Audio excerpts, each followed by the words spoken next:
Welcome back to the Ekamra Sports Literature Festival, the first one ever to be held from here in Canada. I'm your host, Teddy Katz. We have a great lineup today with authors and participants joining us online from Canada, the UK, and India.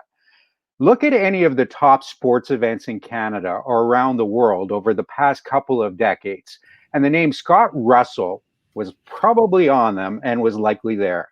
Scott is a longtime host at CBC Sports and an author himself, and a good friend, actually, I want to say. Scott is a Gemini Award-winning broadcaster. He teaches a course on sports history. You'd be hard-pressed to find anybody more passionate about sport than Scott. So I can't welcome you enough, Scott. Good morning, and and thanks for joining us. Thanks so much, Teddy. It's great to be here, and I'm really looking forward to talking to our guest about a game, about a sport that is so important to so many people around the world, and the aura of that sport and what it means really to the heart of so many people. It's going to be a very interesting conversation. It's going to be fascinating. And without a doubt, Scott, the Brazilian team of 1982 was one of the best that any football fan has ever seen. In fact, Brazil had so many stars and played a style so entertaining, it was a team everybody wanted to see win. But unfortunately for Brazil, Italy had other ideas. And that historic moment is something that people still talk about, as we're going to hear. 38 years later, Stuart Horsfield delves into what happened in his book, 1982 Brazil, The Glorious Failure. The book comes out in December, but Stuart is giving us a sneak peek today. So, Scott, I hand it over to you and to the author, Stuart Horsfield. Thanks so much, Teddy. It's really great to be here, as I say, and it's great to welcome Stuart and to talk about this book, Brazil 1982, The Glorious Failure. Stu's in the north of England. He's a senior contributor and one of the leaders at These Football Times and a lifelong lover of football, a card-carrying, at the time when he was a kid, fan of the England side. There's no doubt about that. But then in 1982, Stu, you, as you say in the book, awakened to something. Tell us about that. Yeah, it was like you say. I loved football from a really young age. From the minute I could kick a ball, I was kicking a ball. I was lucky enough to live. There's a football field that sort of backed onto our house. So I was lucky enough to be able to play whenever I wanted. Loved the game. Couldn't get enough of it. Very much a paid-up member of the England fan club. At 1982, I was 10. It was my first World Cup. England had qualified for the first time since 1970. So I was all set. I was all ready. I was ready to go to support England. Hopefully they were going to win the World Cup. And then on the second day, Brazil played and everything changed. Now, why is that? I mean, it's really interesting that you should call the book Brazil 1982, The Glorious Failure. I mean, we think of failures in the world of sport as being shocking, devastating, catastrophic, but glorious failure, I don't get it. It's, to be fair, I toyed with the idea of the book for quite a while, the sort of the subtitle of it, and there's a great quote from Zico, who obviously played the number 10 for Brazil in that side, and he claimed that it was the day football died, and for a long time that was the title I was going to go with. And then sort of looking back and thinking about maybe some of the the tragedies that happened at Hillsborough, at Heysel, at Bradford, in a relatively short space of time in the 1980s as well, I didn't think it was quite appropriate. So then I looked at, ultimately it was failure. When all is said and done about this side, and as much as I love this side, and as beautiful as this side was to watch and to see them play, ultimately it was failure. But it was so glorious. The failure was so glorious. If you're going to fail, this is how you should fail. And so it ended up being, I suppose, almost a juxtaposition. It was very much two contrasting terms. Yes, it was failure, but it was so beautiful. Such beautiful failure. I mean, hey, Stuart, we in Canada have had one team qualify for the World Cup finals. That was in 1986 in Mexico. Other than that, we haven't had a team in the World Cup finals, and there's really not a prospect of one in the near future. And yet, we knew in Canada about this 1982 World Cup, which was played in Spain. We knew about the Brazilian side. We knew about the beautiful names. You mentioned the beauty of this, but the names were beautiful, right? Zico, Socrates, Falcao, Eder, Junior. They played. I mean, one-word names.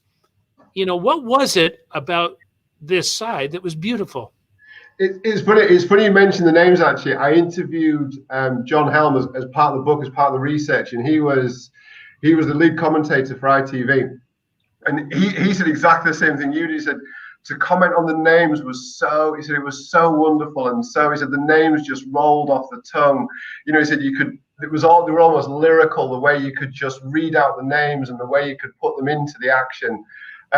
So yes, the one-word names was a massive thing. It wasn't. I suppose you look at Eastern European sides where the names are very complicated, very difficult to say. But as you say, you have Junior and Socrates and Zico and Eder, and he said exactly the same thing. The names just rolled off the tongue.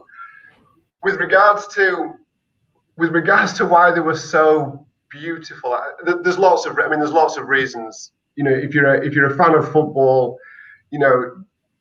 the way the game is played, the way the ball is moved, the way the ball is passed around, and it was almost it wasn't arrogance. It was just an assuredness and almost an off the cuff assuredness that they played with. They knew what they needed to do. They knew how to play the game, but it never looked like it was planned. And I think that was part of the beauty as well. Part of it was, it seemed unscripted, but yet you knew that whatever they would produce, it would be beautiful to watch. I think the setting in Spain helped massively. You talked there. It was, the '82 World Cup was in Spain. It was so warm. It was so hot. It was in colour. Even down to even in the book as well. Talk about the Brazilian shirts, the yellow of the shirts helped to create that. That beauty. You had the fans who just brought a carnival atmosphere to every game that Brazil played at. So you had this. It was almost like a samba soundtrack that ran through the entire. Well, I say 90 minutes, but they were there way before kickoff and they were there way after the final whistle. So it was beautiful. It was beautiful to look at, but it was beautiful to listen to. At the same time, it was sort of almost, for me, and obviously. Within the book, I made the point that I'm still writing this from the 10-year-old. It's still the 10-year-old me that's written it. And so as a 10-year-old, I'd never seen football like it, but I'd also never heard a crowd like it. I'd never heard an atmosphere like it. And sort of the combination of sight and sound is what made it so beautiful. And that's even before you get onto the skills that they played with. The goals, the goals were so sumptuous that they scored. It was just a multi-sensory experience for a 10-year-old. I'm really interested that you should say that, and that you wrote the book from the perspective of a 10-year-old. It's almost like a love letter, a memoir, and in so many ways, an adoration of this football team, but also of the style of game that they played. And I was really interested by your dedication to the book, Stuart, when you said, this is for all the kids who ran home from school to watch them play. And then you went on to dedicate the book to your mother, who you pointed out, she had no interest in football, but she allowed you to watch this team and to fall in love with something that was so important to you. Is that the beauty of sport to a child? Is it for those of us who are fans of sport, are we always childlike about these kinds of things? I think so. I think it's funny. We have this discussion a lot, certainly on these football times, and we sort of do the three of us who do a podcast together. And more often than not, does the subject come around to how impressionable you are at sort of those ages, 8, 9, 10, 11, 12. Those are the impressionable times. So whatever you are exposed to in terms of sport, it usually that stays with you for life. And I'm fully aware that some youngsters have bad experiences of sport and never go back to it. It can work both ways. But in terms of myself, it felt like a long hot summer. You're right. My mum had zero interest in football, which was fine. She didn't need to have an interest in the game, but what she did do was she did allow me to watch the entire tournament when I wanted. When the games were on, I had full access to the television for the late afternoon games and the evening games. We sort of negotiated bedtimes around the late kickoffs. She very much she would. I suppose I mentioned this in the book as well. She would make polite passing comments about what she probably thought was the right answer, but also gave an answer that meant it killed the conversation dead as well, which I suppose suited me as well, because I just needed to tell someone at the time what I was watching, what I was seeing. My mum was the first person I could tell, and she would always give a reassuring generic comment, but looking back, clearly she had absolutely zero interest and wanted that conversation to end really quickly. With regards to the bit at the front about running home, I can remember that that whole World Cup running home. The games kicked off at 4:15 UK time. My school finished at 3:45. It was about a sort of a 15-minute walk, 10-minute run. So normally I was back in time for most games, but obviously when Brazil played, and then once they went to afternoon games, it was a long old sprint home from school to make sure I didn't miss any of it. And talking on social media about this team, mentioned at the beginning, they're still talked about. They're still almost not so much eulogized, that I kind of do that, but there's sort of almost these mythical characters, and people of my age and my generation, a lot of them talk about running home from school purely because that was the kickoff time, but everybody wanted to watch them play. Everybody wanted to see this side play.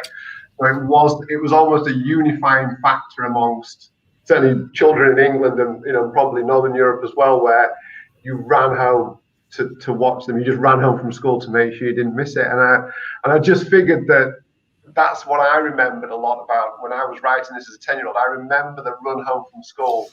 So it was a dedication to everyone who'd probably done the same as I'd done. Let's get down to the actual football that was played by that Brazilian team in 1982.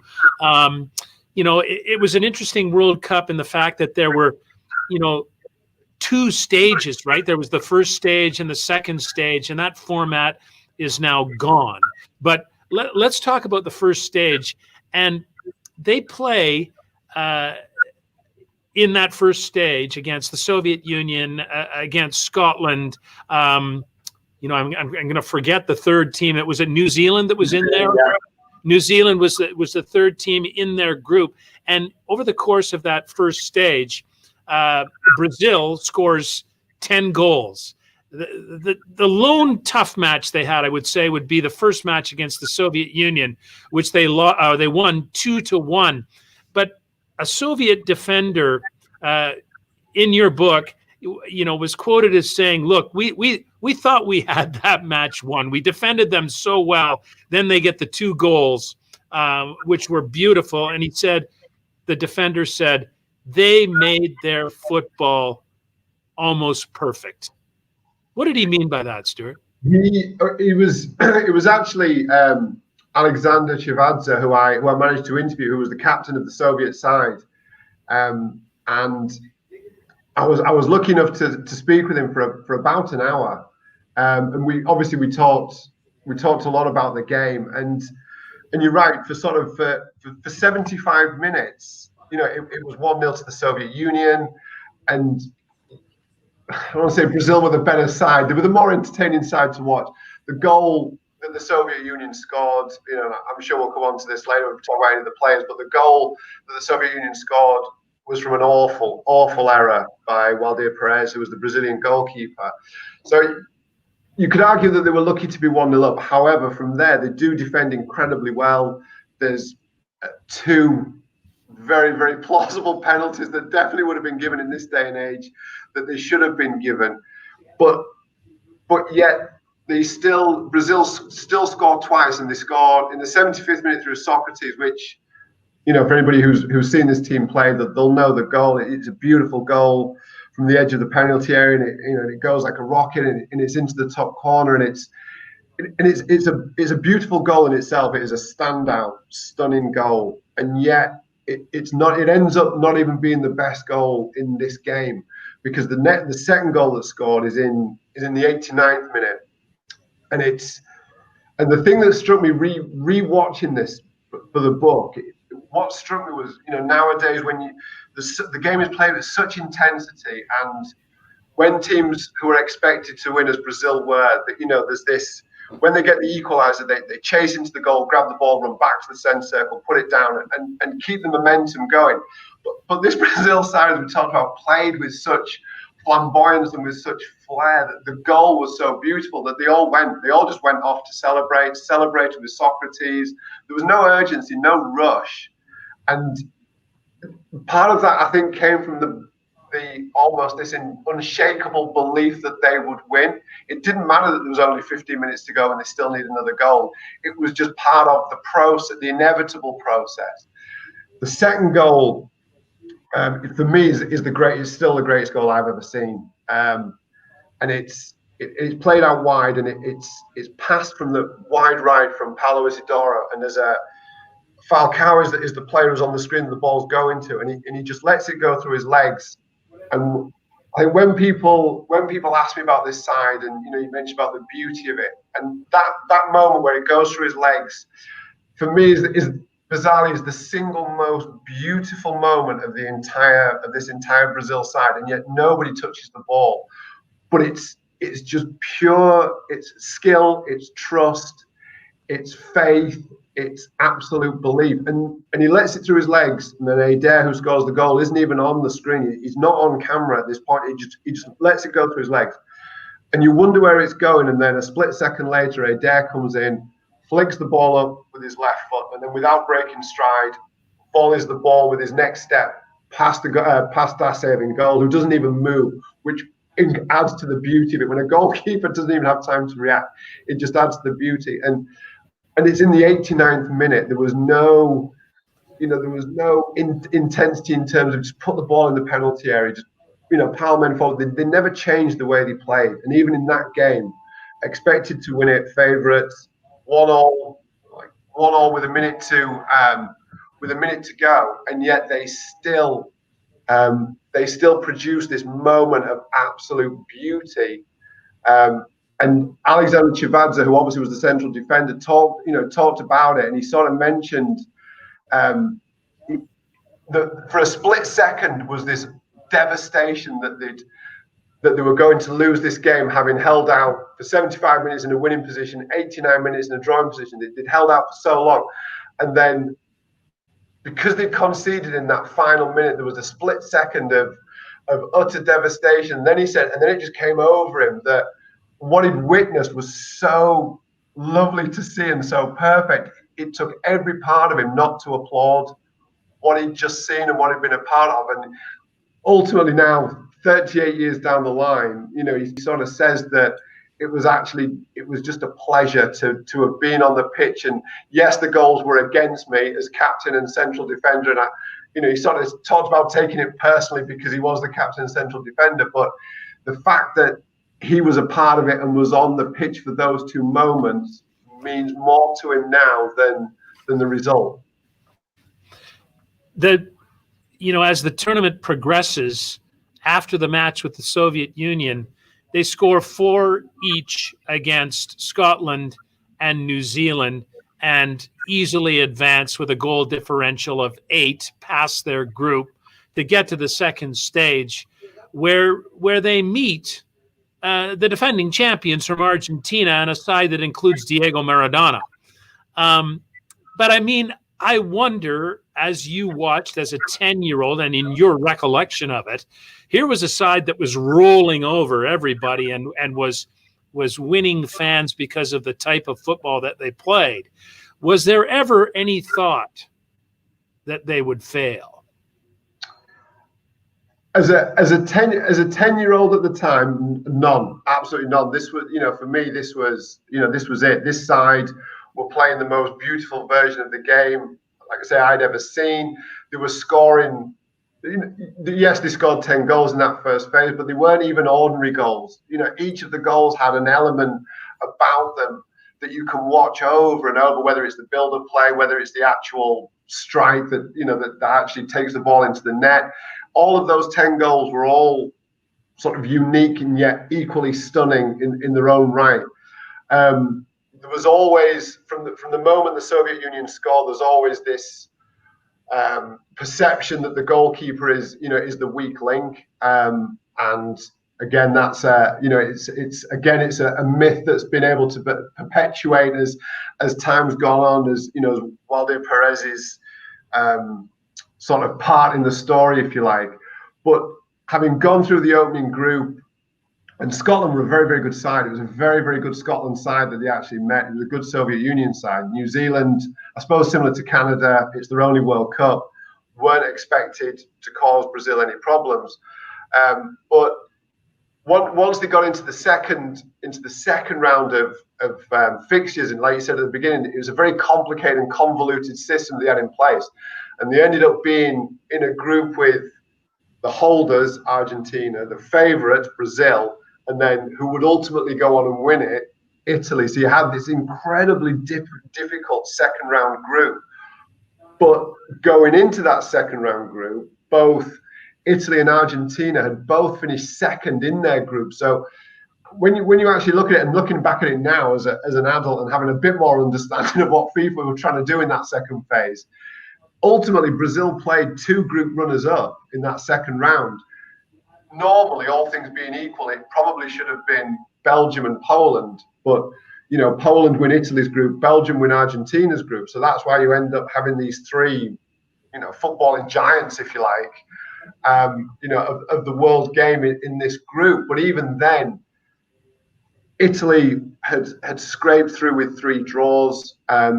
Cameroon had gone home undefeated from Italy's group and hadn't lost a game. And it was purely because Italy had scored 1 more goal than Cameroon had in their 3 draws that Italy stay in and progress. So Italy, going into that second round group, weren't expected to progress any further. Argentina had struggled against Belgium.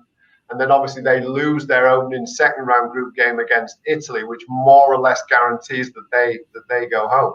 So going into it, going into that first game for Brazil, which was against Argentina, there was no expectation, and certainly as a 10-year-old, there was absolutely no expectation whatsoever. Okay, so they moved then to the match, which became a huge part of soccer lore. And we have a comment. They're going to get Italy. Would it be accurate to say, says Ranjit, would it be accurate to say that despite the genius of the Brazilian team, Socrates and Zico, among others, superstars, Europe was basically beginning to get a hang of Brazilian soccer? The Europeans knew nothing of Pelé in 1970, but by 82, the typical European organization was coming into play. They managed to checkmate the Brazilians. The last 2 World Cups reveal that this European domination of the Brazilian flair is mostly complete. Do you agree that by the time we get to 1982, that the Europeans had got on to the Brazilians? It's funny because in the book, and I was wondering where to start with the book and where the story should start, and I decided to start it at the final whistle of 1970, which, as much as I love this 1982 side and the side that I grew up with, I fully understand people's perception of the 1970 Brazil side. They probably are the greatest side of all time, and because they won it. So you have that caveat that goes with the 70 Brazil side. They were beautiful to watch. They were a very good side. Arguably had the greatest player of all time, and they won it. But then from there, it goes to 74 and 78, and Brazil produces 2 very un-Brazilian sides. So in 74, Brazil go to West Germany with a very physical mindset. A lot of the players from 1970 don't travel. with the squad. In 1966, so if you go back a further 4 years when the World Cup was in England, Brazil are literally kicked out of the World Cup physically by European opponents. Pelé misses the middle group game, is a virtual passenger in the final group game, and Brazil exit early. And I think what Brazil do after 1970, it's almost, instead of Europe catching up with Brazil, Brazil almost tried to go European, having watched certainly the Dutch side in 74 as well, and the intensity with which they played at. Brazil almost tried to match the European sides physically and lost a lot of their, I suppose, Brazilianness, for want of a national identity, if you like, however you want to call it. 78, they had a more skillful side, but there was still this almost this negativity. You look at the results in the group games. There's 0-0s, 1-0s. It's very European, almost very Italian-like. And then when you come to 82 and you have Tele Santana, who goes back to this philosophy of football art, or football art as they call it in Brazil, and he goes back to this philosophy, and it's almost like the world hasn't seen it for sort of 8 years, 2 World Cups. And what essentially happened is that Brazil changed the way they played to try and match the European physicality of the game and try to win games in a more European style. Tele Santana took his side and took it back to that jogo bonito, that essential essence of Brazilian football. But ultimately, what the problem that you had is that it just wasn't quite enough. It needed to be more of a hybrid of that, knowing when to change a game, knowing how to see a game out, knowing when to defend, but without losing too much of your sense of style and sense of footballing philosophy that the Brazilians have. It's interesting that you should mention that game-changing ability, because when they get to Italy and that match, which you have said is a match that may have been the greatest of all time, it changed the game forever. Perez, the goalkeeper for Brazil that you talk about, was fearful to a certain extent of Paolo Rossi. Rossi returning for Italy after a suspension of a scandalous nature, and Perez being afraid that the guy would awaken, which he did. He scored a hat trick. And, so Italy had the game changer in Rossi. Did Brazil in 1982, they had a great team. Did they have the game changer? I think they were made up of 9 game changers. I think that any one of arguably 9 players could have changed the game. I don't think the goalkeeper was a game changer, although I do think history has judged him unfairly. I don't think Serginho, the big number 9, was a game changer. I think history has judged him slightly unfairly as well. But you look at the rest of the players, and they had multiple game changers. I think what they didn't have, and there's a really interesting quote by Luzinho, who played at centre half, and he talks about during the Italy game, Brazil only need to draw the game to go through on goal difference, and they're in 3 times they're in a position to go through at 0-0, 1-1, and 2-2. 3 times they're in a position to go through, and he talks about a lack of humility in that Brazilian side. Brazil had gone through qualifying unbeaten. They'd lost 2 games in the entire reign of Tele Santana. So the 2 years from 1980, I think about 37 games. They'd only lost twice. So going into this World Cup, they saw no reason to change. There was no need to change the way they played. The way they played was good enough to beat everybody on the planet. And Luzinho saw it as not necessarily as having enough talent. What he saw it was a lack of humility and a lack of knowing when it just wasn't your day. For whatever reason, it just wasn't their day. And he said there was a lack of humility by the coach, by some of the players in the side, by continuing to prove that they were better than Italy. And the only way that they thought they could prove they were better than Italy was by actually winning the game, when ultimately they didn't need to win the game. I mean, I don't know because, 1982 is a long time ago, but was this side, the Brazilian side, were they more concerned with with their perception, how people perceived them than they were with the actual result? I mean, there are a lot of sides that will get things done in football and they won't play a most beautiful brand of football. But, you talk about Santana, the manager, and he's saying, at one point he says, go out and entertain the world. That's your primary focus, is to entertain people, to make them fall in love with you. Was winning secondary?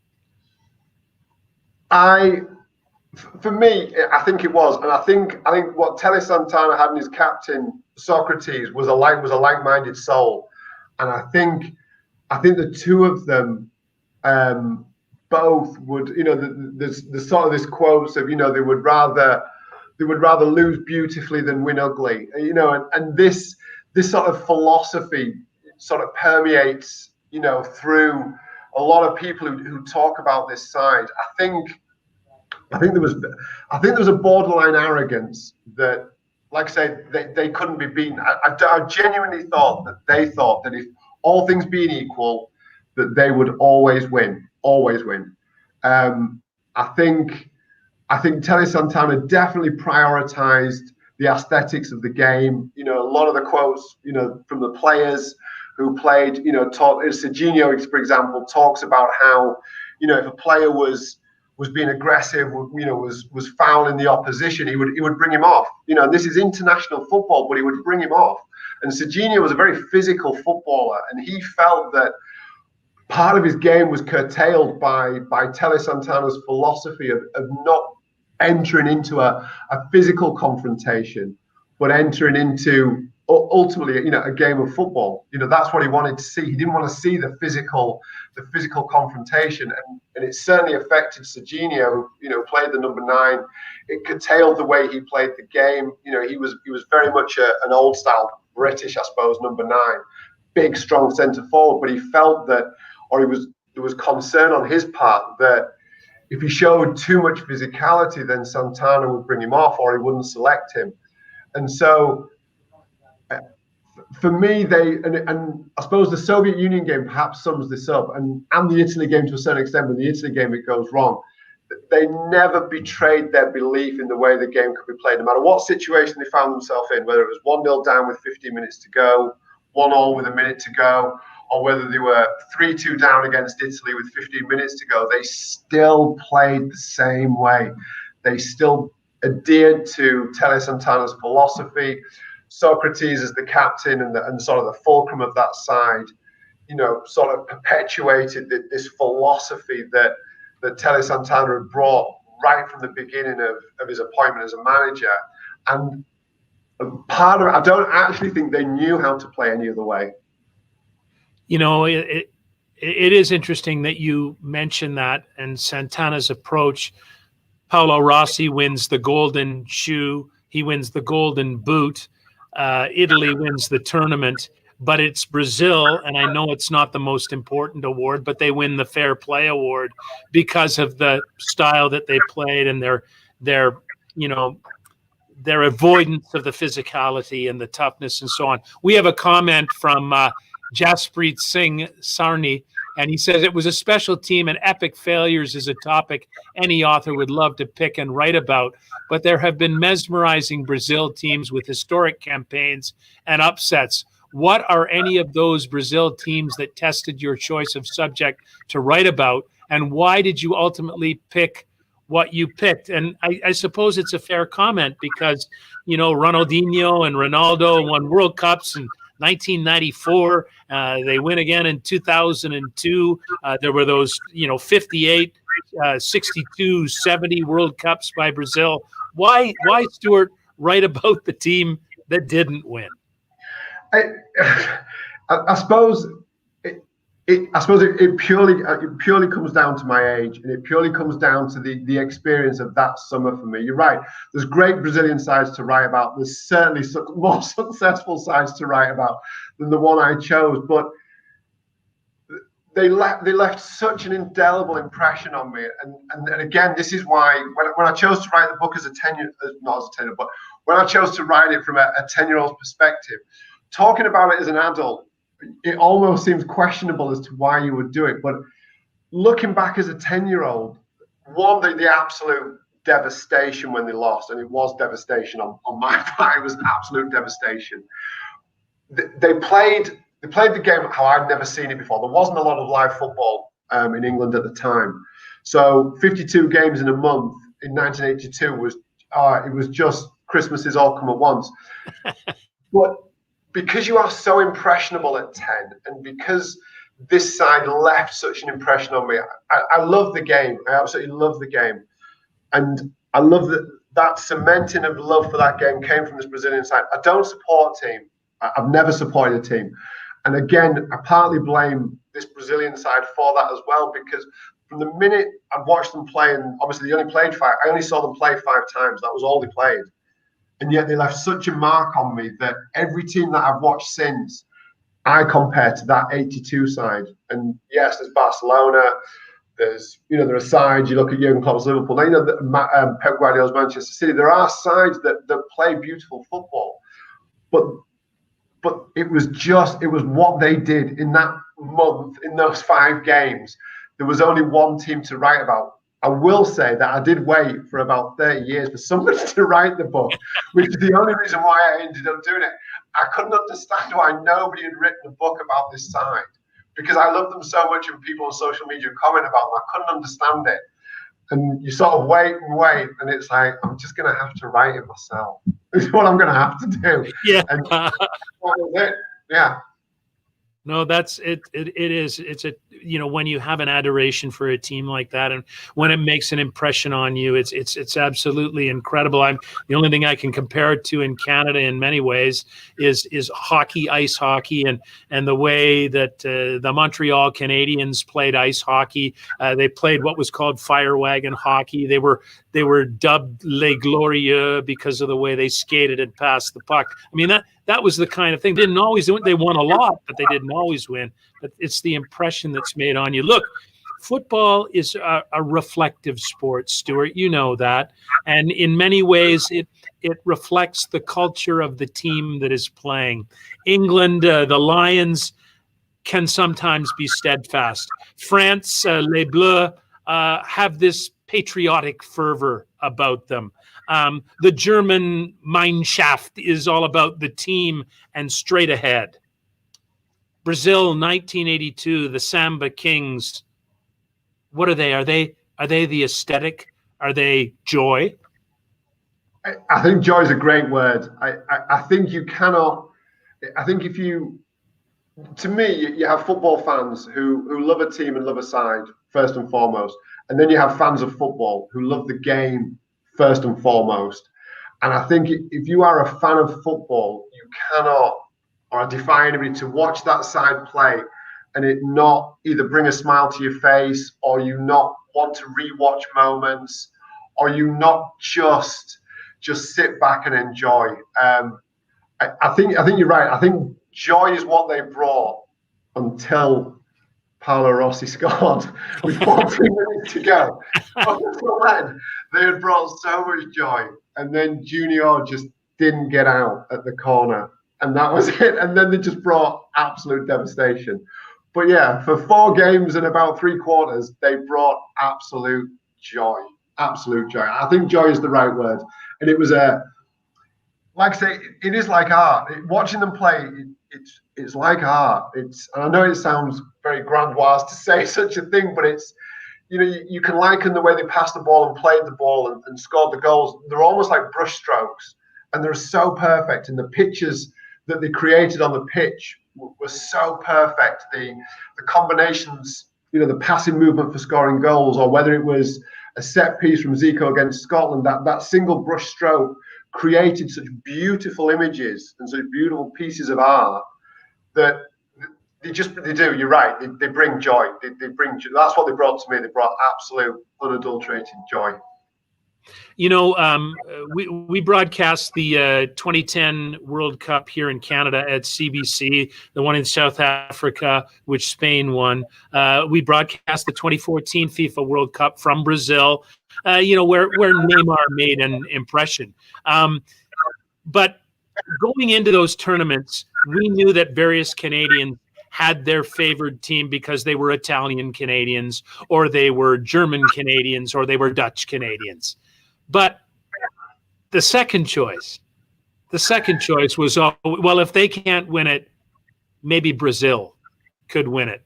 You know, as a last comment, do you think, Stuart, that grew out of 1982, that if it can't be our team that wins, maybe a beautiful team could?